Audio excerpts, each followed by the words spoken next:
J'en reste sans voix. J'ai le souffle coupé. Là, très honnêtement, le bug informatique à la dernière seconde, j'aurais jamais pu l'imaginer. Et je pense que tous les voyants, tous les devins du monde n'auraient pas pu l'imaginer. Dans ce club, qui est le Paris Saint-Germain, même depuis sa création, il s'est passé des choses complètement inimaginables, qu'on n'aurait jamais pu très clairement prévoir. Voilà, on se rappelle de ce Clermont Paris Saint-Germain, Clermont qui est en CFA à l'époque, le Paris Saint-Germain qui est en Ligue 1, qui fait toujours partie des trois premiers, qui mène 4-1 en prolongation, qui se fait revenir 4-4 et qui se fait éliminer au tir au but. On se rappelle tous de ce match de Ligue des Champions contre la Corogne en 2000. Si le Paris Saint-Germain fait juste un match nul à la Corogne, le Paris Saint-Germain se qualifie pour la suite de la compétition. Et en 3 minutes, le Paris Saint-Germain se fait remonter 4-3 alors qu'il mène 3-0 à la Corogne à la 70e. Ça a commencé avant le Qatar, à l'époque Canal+, déjà. Et après, les Qataris sont arrivés, ils ont remis le club au devant de la scène, mais il s'est passé quand même des choses incroyables. Des remontadas aussi ridicules, aussi humiliantes, année en année. On a commencé avec le Chelsea PSG en 2014, tu gagnes 3-1 à l'aller, tu te fais revenir 2-0. En 2017, tu gagnes 4-0 contre le Barça, tu te fais battre 6-1 au retour. D'accord, l'arbitre t'a volé, mais quand même, tu mènes... quand même, il y a 3-1 à 3 minutes de la fin. T'en prends 3 en 5 minutes. Contre Manchester United en 2019, t'as réussi l'exploit de te faire éliminer au Parc des Princes contre les U19 de Manchester United. En 2021, tu maîtrises les débats contre le Real Madrid. Et en 3 minutes, tu prends 3 buts. Tu fais 3 cadeaux au Real. Remontada sur remontada, ridicule sur ridicule, humiliation sur humiliation. Tu te dis jusqu'où ce club peut aller, très clairement. Qu'est-ce qui peut lui arriver de pire que le pire? D'habitude, on dit est-ce qu'on peut tomber plus bas? Bah, ce club, en fait, peut toujours tomber plus bas. Entre les joueurs qui ont été surpayés, des joueurs de 36-37 ans qui ont été recrutés, des Buffon, des Ramos, des Beckham, qui certes ont apporté financièrement, mais sur le terrain, ça n'a apporté strictement rien. Mais alors là, le bug informatique à la dernière seconde, là, très clairement, je peux pas y croire. Très clairement, je peux pas y croire. Et bah tiens, voilà, on a un invité surprise, Djibril qui est avec nous. Salut Djibril.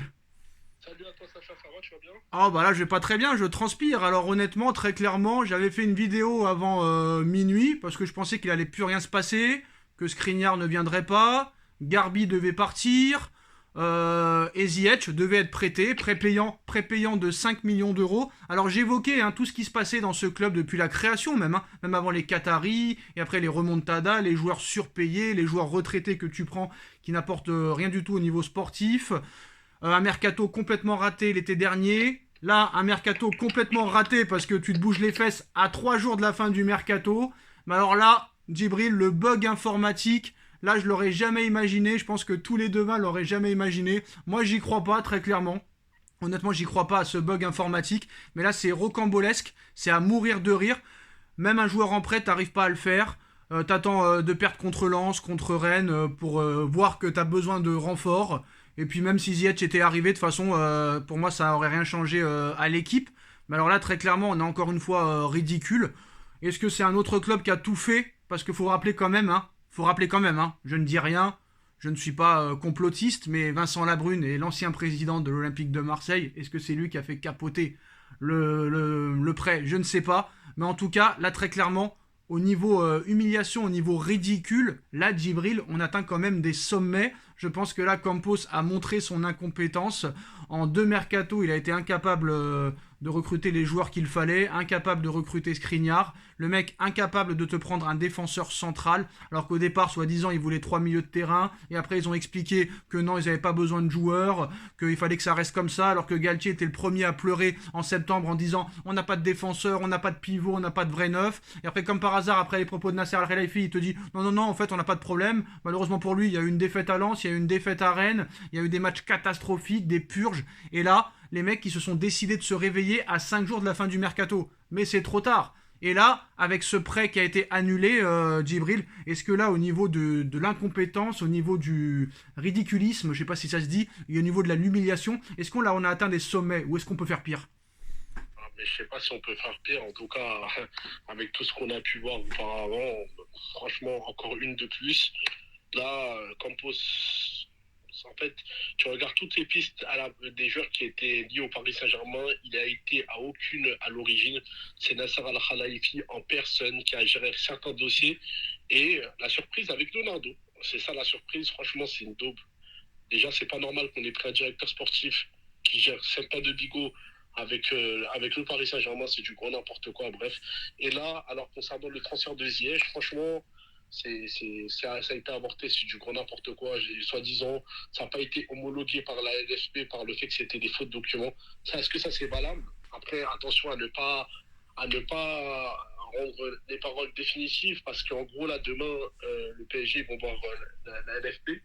Par rapport à ça, ils vont s'expliquer, parce que là, c'est quand même pas normal ce qui s'est passé. Est-ce que c'est légal? Bonne question. Ça reste quand même à voir, parce que ça, c'est quand même pas normal de donner des faux documents en fin de mercato pour essayer de se jouer de ce club et pour cadenasser le joueur en lui-même, qui lui, il a le droit quand même d'être prêté. Donc, je comprends vraiment pas pourquoi il y a eu cela. Mais franchement, ça a été encore n'importe quoi. Et comment dire ça? Il y a un autre point aussi qu'il faut qu'on cite, c'est que ce mercato-là, il y avait beaucoup de joueurs qu'on aurait pu prendre. Je réfléchis à Cancelo qui est parti au Bayern. C'est ça. Je réfléchis à Bernardo Silva. Je réfléchis aussi au fait que la Juventus, ils sont 11e du classement. C'est ça. Ça aurait pu peut-être faire réfléchir certains joueurs comme Vlahovic. C'est ça, dire, absolument. Pourquoi pas. Mais là, Djibril, je te coupe, mais je me demande si vraiment ces mecs-là sont dans le clan du Paris Saint-Germain, les Campos et compagnie, parce que autant d'incompétences. Alors, vu que le prêt de Ziyech a été avorté, donc pas de Skriniar non plus, et Garbi, lui, devait être prêté à Nice, et bah là aussi ça a été avorté vu qu'il y a le bug informatique, donc Garbi reste au Paris Saint-Germain. Navas, heureusement pour lui, il y a le décalage horaire anglais, donc il a pu être prêté. Là aussi, c'est une énorme erreur pour moi aussi d'avoir jeté Navas. On l'a traité comme un moins que rien. Il était au top de son art avant que Donnarumma arrive. On l'a jeté comme une grosse merde, sans aucune explication. Donc voilà, Chelsea a bel et bien envoyé 3 fois les mauvais documents pour le deal d'Hakim Ziyech. Djibril, 3 fois quand même. C'est quand même beaucoup. Il est difficile d'imaginer que le recours du Paris Saint-Germain soit accepté par la LFP, mais le PSG va quand même tenter le coup. Recours à venir du PSG dès ce mercredi devant la LFP pour le deal Ziyech. Mais voilà, très clairement, moi je vais te dire un truc, Djibril. Moi je veux bien un bug informatique, ça a coulé, d'accord, pas de problème. On va faire semblant d'y croire, même si j'y crois pas une seule seconde. Mais je suis désolé, Djibril, on s'y prend pas le 29 janvier pour recruter, alors que tu sais que le 31 c'est terminé. Là, franchement, maintenant j'ai une question à te poser, Djibril, parce qu'on va pas rester pendant 30 ans non plus. Pour toi, vu qu'il y a 0 joueurs qui sont arrivés, aucun domaine n'a été renforcé, aucun secteur de jeu a été renforcé. Pour rappel, bon, Neymar vient de se blesser, mais j'espère que c'est pas trop grave. Mukiele blessé, Kipembe blessé, Nuno Mendes qui est revenu mais qui a rechuté, on ne sait pas quand il va revenir. Verratti suspendu, on ne sait pas combien de matchs il va prendre. T'as 2 marcheurs devant, tu n'as pas d'ailier, tu n'as pas de milieu de terrain, tu n'as pas de point d'appui, tu n'as pas de milieu avec d'impact physique. Très honnêtement et très rapidement, Djibril, pour toi, que ce soit le calendrier de février là, est-ce que pour toi le Paris Saint-Germain va tout perdre au mois de février? Après, tu connais, le PSG a souvent un double visage. Bon, peut-être que tu connais en Ligue des Champions, vont peut-être se réveiller. Comment on dit l'expression les deux docteurs, Mr. Jekyll et Mr. House, peut-être c'est ça. Mr. Hyde. Voilà, Mr. Hyde, c'est ça, ouais. Donc le problème, c'est ça, c'est qu'en fait, le PSG, ils ont 2 visages. L'un en Ligue des Champions, ils vont jouer face à une équipe qui va jouer au football. Ça, contrairement en Ligue 1, où là, ça ferme les espaces. Et donc peut-être que aussi, il ne faut pas oublier qu'il y a quand même une fébrilité défensive de la part du Bayern. Mais Djibril, je te coupe, je suis pas d'accord. Rennes, Lens et Reims, ils ont quand même joué au football, ils n'ont pas joué derrière, hein. Et on a vu ce que ça a donné. Hein. Non, attention, mais quand même, attends. La différence, c'est quoi? C'est que ces équipes-là, quand tu les affrontes en Ligue 1, ils ferment les espaces. Ils les ferment les espaces. Tandis que tu vois, le Bayern, eux, ils vont pas nous attendre. Mais ils n'ont pas attendu, Djibril. Rennes, Lens, Reims. Reims à la mi-temps, il y a 9 tirs pour Reims. Il y en a un du PSG qui est à la 45e, Djibril. Ils n'ont pas attendu ces équipes-là. Regarde la première mi-temps. Attends. La première mi-temps, quand tu la regardes bien, le PSG au début, quand ils sont montés un tout petit peu en puissance, Rennes, ils étaient à bloc bas. Après, au fur et à mesure du match, ils sont montés. Là, le problème, c'est que là, c'est pas pareil. Le Bayern, c'est une équipe qui joue avec beaucoup d'espace. Et eux, ils vont donc à tout prix se créer des espaces et avoir de la coordination dans le jeu. Tu vois, eux, ils vont vraiment essayer de dominer en termes de possession de balle, contrairement au Paris Saint-Germain. C'est pour ça que c'est pas la même C'est pas le même contexte. Bon, Djibril, pour Ensuite, finir, bon, d'accord, hein, t'es optimiste, mais moi, franchement, je suis pas du tout optimiste et je ne trouve pas après, de, après, je ne trouve pas de après, signes distinctifs et de signes positifs pour ce calendrier. Donc voilà. après, c'est pas forcément optimiste à 100%. Moi, je te dis juste, par rapport au Bayern, ils sont capables, on l'a vu quand même les années auparavant avec le Bayern, ce qui a pu se passer, ils sont capables de faire un truc. Après, Ouais, moi, je mais reste là, quand même. Djibril, on est arrivé à un tel point d'intensité zéro, d'envie zéro, que là, honnêtement, je peux te dire, autant avant, on pensait que ça pouvait le faire, qu'il pouvait se métamorphoser, mais moi, j'ai pas peur, et tu vas pas être d'accord avec moi, mais c'est normal. Moi, je te dis la vérité, hein. Tu regardes tous les matchs du PSG comme moi, on est d'accord, hein, et on finira Ouais, là-dessus. Euh, Moi, je pense que les deux matchs contre Marseille, ils vont perdre. Le match à Monaco, ils vont perdre. Le match contre Lille, j'en sais rien. Les deux matchs contre Toulouse et Montpellier, ils peuvent les gagner, mais à l'arraché. Mais moi, je pense, hein, Djibril, ça dépend. Faudra voir le match contre Marseille et Monaco, comment ça se passe, et le Bayern, comment ils évoluent avec leurs nouveaux joueurs.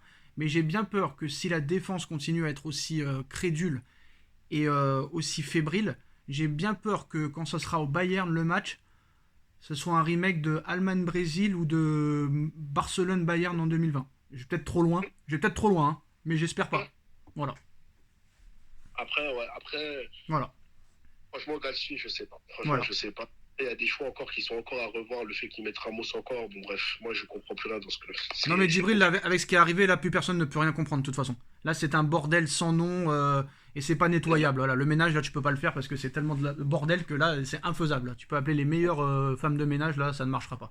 Bon, Djibril, j'espère qu'à l'occasion, on pourra se voir pour faire une vidéo pour parler de l'avenir du Paris Saint-Germain. Les postos, dites-moi en commentaire ce que vous pensez hein, du dossier Ziyech qui tombe à l'eau à la dernière seconde pour bug informatique complètement incroyable.